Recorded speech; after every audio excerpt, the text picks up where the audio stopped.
शनिवारी सकाळी लवकर उठलो, छान असं रेडी झालो आणि ना डायरेक्ट आम्ही गेलो ट्रेनमध्ये. आम्हाला आज गावी जायचं आहे 2 दिवसासाठी. 2 प्रोग्राम आहेत ते अटेंड करायची.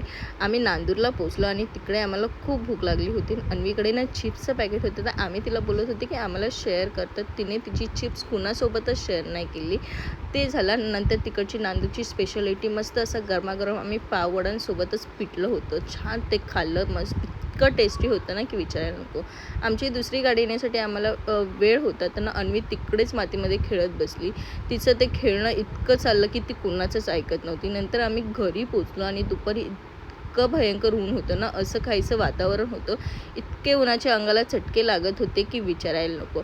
तिथेच घरामध्ये मस्त असं ना चिकूचं झाड होतं. त्या झाडाला इतके चिकू आले होते ना की आम्ही त्याचे ताजे पिकलेला चिकू तोडला आणि तो चिकूवरून डायरेक्ट अन्वीने ताव मारला आणि इतके गोड चिकू लागत होते ना की किती खाऊ आणि किती नाही असं आम्हाला झालं होतं.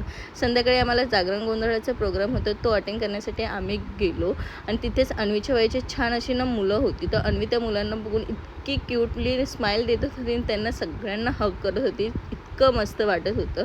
नंतर पुन्हा घरी आलो. अन्वी आज हे न्यूबॉर्न बेबी आहे आणि त्याची नेम सेरेमनी आहे, तीसुद्धा आम्हाला अटेंड करायची आहे. नंतर सगळं आवरल्यावर अन्वीचं झोपायचा काही मूड नव्हता, ती कॅरम खेळत बसली. असा आमचा दिवस होता. बाय.